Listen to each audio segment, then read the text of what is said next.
La maison dans le ciel. Chapitre 1. L'échelle des nuages. Alors que Joséphine fermait la fenêtre, elle aperçut quelque chose d'incroyable. Une échelle faite de nuages blancs et moelleux flottait juste devant leur maison. « Joshua, viens voir ça !» s'exclama-t-elle. Joshua accourut, ses petites dreadlocks rebondissant à chaque pas. « C'est une échelle magique !» dit-il, les yeux écarquillés. Ils échangèrent un regard complice. L'aventure les appelait. Sans hésiter, ils montèrent l'échelle nuageuse. À chaque marche, ils ressentaient une légère vibration, comme si l'échelle les encourageait à continuer. Au sommet, une grande porte dorée scintillait. Joséphine hésita un instant. « Tu es prêt, Joshua ?»« Toujours !» répondit-il avec un sourire confiant. Ils poussèrent la porte ensemble et furent immédiatement enveloppés par une lumière éclatante. Chapitre 2. Le village flottant d'Étheria. Lorsqu'ils ouvrirent les yeux, ils se trouvaient dans un village suspendu dans le ciel, où des maisons colorées flottaient dans les airs grâce à d'énormes ballons. Des ponts de nuages reliaient chaque maison. « Où sommes-nous » murmura Joshua, fasciné. Ils furent accueillis par une petite fée lumineuse nommée Sylphie.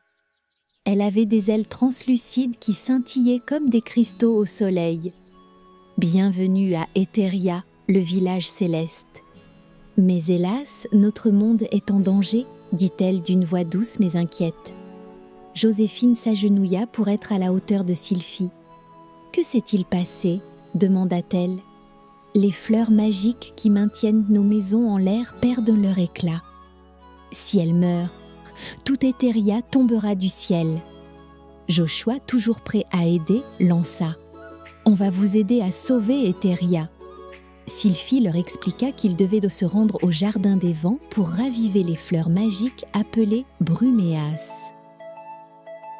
Chapitre 3. Le passage des oiseaux lumineux.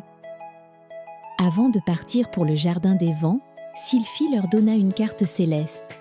Suivez le sentier des étoiles et traversez le passage des oiseaux lumineux, mais attention aux bourrasques imprévisibles, les avertit-elle. En chemin, ils virent des oiseaux scintillants planer au-dessus d'eux. « Regarde, Joséphine, on dirait qu'ils dessinent des constellations dans le ciel » s'émerveilla Joshua.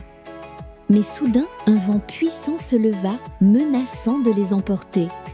Joséphine attrapa fermement la main de son frère. « Accroche-toi » cria-t-elle. Ils se réfugièrent sous un grand arbre flottant, à l'abri du vent. Un des oiseaux lumineux s'approcha d'eux. « Prenez ces plumes magiques, elles vous protégeront du vent » dit-il d'une voix mélodieuse. Avec gratitude, les enfants acceptèrent les plumes et poursuivirent leur chemin, protégés des bourrasques. Chapitre 4. Le jardin des vents. Après une longue marche, ils atteignirent enfin le jardin des vents. C'était un lieu enchanteur où chaque fleur flottait dans les airs, bercée par des courants doux. Mais les bruméas, ces grandes fleurs colorées, étaient novanées. « Pourquoi sont-elles aussi tristes ?» demanda Joshua. « Elles ont besoin de rire pour fleurir » expliqua Sylphie en fronçant les sourcils. Joséphine se tourna vers son frère. « Tu sais ce que ça veut dire ? Il est temps de s'amuser. » Ils se mirent à jouer à cache-cache parmi les fleurs, riant aux éclats. Peu à peu, les bruméas se mirent à briller, illuminant tout le jardin. Mais alors qu'ils s'amusaient, une ombre sombre s'abattit sur eux.